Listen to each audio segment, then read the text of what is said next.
जय श्री राधे, जय श्री कृष्ण। मंदिर श्री बंसी वाले महात्मा यूट्यूब चैनल अम्बाला शहर की ओर से हम आप सबका हार्दिक अभिनंदन करते हैं। आज हम आपको सुनाने जा रहे हैं पुरुषोत्तम मास महात्म्य के 9वें अध्याय की कथा। पुरुषोत्तम मास महात्म्य के 9वें अध्याय की कथा आज हम आपको सुनाने जा रहे हैं, तो कृपया आप इस कथा को ध्यान पूर्वक सुनिए, क्योंकि अगर हम कथा को ध्यान से सुनते हैं तभी हमें कुछ समझ में आ पाता है और तभी भगवान की हमारे ऊपर कृपा होती है। तो पुरुषोत्तम मास के 9वें अध्याय की कथा इस प्रकार है। बोल श्री राधा कृष्ण भगवान की जय। बोल श्री हरि विष्णु भगवान की जय। बोल श्री गौरी शंकर भगवान की जय। अब 9वां अध्याय। सूत जी कहने लगे कि इसके बाद नारद जी चिंतित होकर मेधावी ऋषि की पुत्री का हाल पूछने लगे। नारद जी ने पूछा कि हे श्री नारायण भगवान, हे प्रभु, फिर उस ऋषि कन्या ने वन में क्या किया? क्या उस ऋषि कन्या के साथ किसी ऋषि ने विवाह किया? श्री नारायण भगवान कहने लगे, उस ऋषि कन्या ने दुख के साथ अपने पिता का स्मरण करते हुए वहां आश्रम में रहकर कुछ काल व्यतीत किया। ऋषि कन्या के सौभाग्य से एक दिन उस वन में अपनी इच्छा से विचरण करते हुए महाक्रोधी दुर्वासा मुनि आ गए। अपने आश्रम में दुर्वासा मुनि को आता हुआ देखकर उस ऋषि कन्या ने उठकर धीरज धारण करके मुनि के चरणों में नमस्कार किया। नमस्कार करके मुनि को अपने आश्रम में ले आई।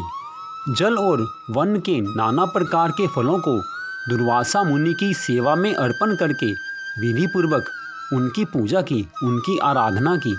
फिर ऋषि कन्या आदर से कहने लगी कि हे मुने, आपको बारंबार नमस्कार है, आपको मेरा बारंबार नमस्कार है। मुझ दुर्भागिनी के आश्रम में आपका किस प्रकार आना हुआ? आपके आने से मेरे भाग्य का उदय हो गया, अथवा मेरे पिता के पुण्य प्रताप से आप मुझको ज्ञान देने के लिए आए हो? आप जैसे महात्माओं के तीर्थ रूपी चरणों की धूल से आज मेरा यह आश्रम पवित्र हो गया। मेरा आश्रम आज आपके चरणों की धूली से पावन हो गया, क्योंकि महात्माओं की चरणों की धूली जिस स्थान पर पड़ती है वह स्थान हमेशा के लिए पवित्र हो जाता है। मेरा जीवन आज सफल हो गया।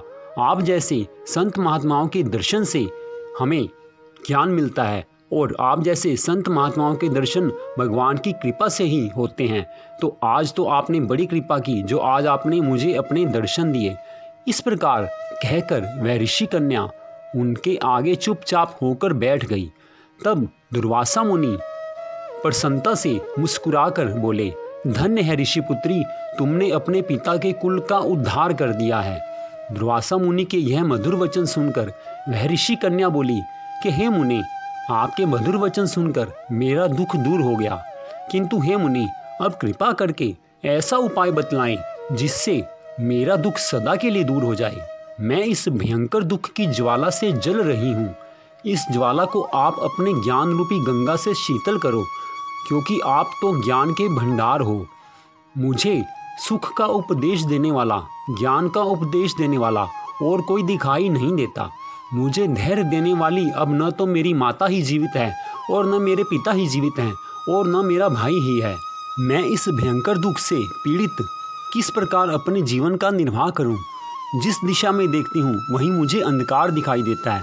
मुझे कुछ ऐसा नहीं समझ आता कि जिससे मैं अपने दुख को दूर कर सकूं और अपना मन भगवान के चरणों में लगा सकूं, क्योंकि पिता के बिछड़ने का, माता के बिछड़ने का दुख मेरे को हर समय मन में दुखी करता रहता है। मैं कभी शांत नहीं हो पाती, मेरा मन भगवान में भी नहीं लग पाता। अतः है तपस्या के निधि, दया के सागर मुनि, मेरे दुख को दूर करने वाला कोई उपाय बताने की कृपा कीजिए, क्योंकि आप दया के सागर हैं। मेरा मन भगवान की सेवा में कैसे लग सके, इसका उपदेश दीजिए। इतना कहकर वह ऋषि कन्या हाथ जोड़कर दुर्वासा मुनि के चरणों में बैठ गई। तब दुर्वासा मुनि उसके भयंकर दुख को दूर करने का उपाय सोचने लगे। तो इस प्रकार यह पुरुषोत्तम मास महात्म्य के 9वें अध्याय की परम पावन कथा थी कि जिसे आपने सुना।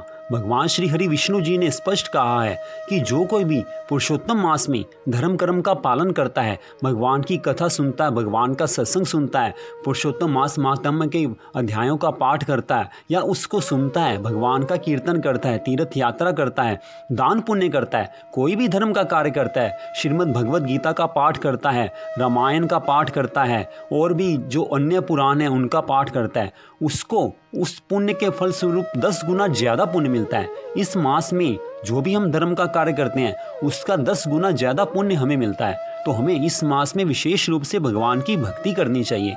और 27 सितंबर दिन रविवार को पद्मिनी एकादशी का व्रत है। जो कोई भी पद्मिनी एकादशी का व्रत रखता है उसको भगवान श्री हरि विष्णु जी की कृपा से, भगवान श्री राधा कृष्ण जी की कृपा से इस जीवन में सुख संपत्ति आनंद मिलते हैं और इस जीवन के उपरांत उसको विष्णु लोक में स्थान मिलता है।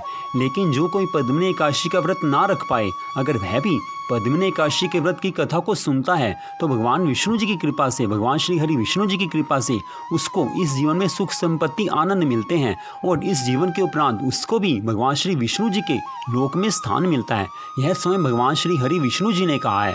तो हमारे चैनल पर पद्मिनी एकादशी व्रत की पूरी कथा की वीडियो है, अगर आप वह देखना चाहें तो आप जरूर देखें, उस कथा को सुनें और इस कथा को तो अवश्य ही सुनना चाहिए, क्योंकि पुरुषोत्तम मास में कोई भी कथा हो उसको अवश्य सुनना चाहिए। और पद्मिनी एकादशी की व्रत कथा तो वैसे भी भगवान श्री हरि विष्णु जी को बहुत तरह से बहुत विशेष रूप से प्यारी है। तो इस एकादशी की कथा को आप सुने, पद्मिनी एकादशी की व्रत कथा को आप हमारे चैनल पर जरूर सुने, उससे आपको पुण्य मिलेगा, क्योंकि आप भगवान की आज्ञा का पालन करेंगे। और भगवान ने स्वयं कहा है कि पुरुषोत्तम मास में पद्मिनी एकादशी का व्रत जरूर रखना चाहिए और जो व्रत ना रख पाए उसको कथा अवश्य सुननी चाहिए।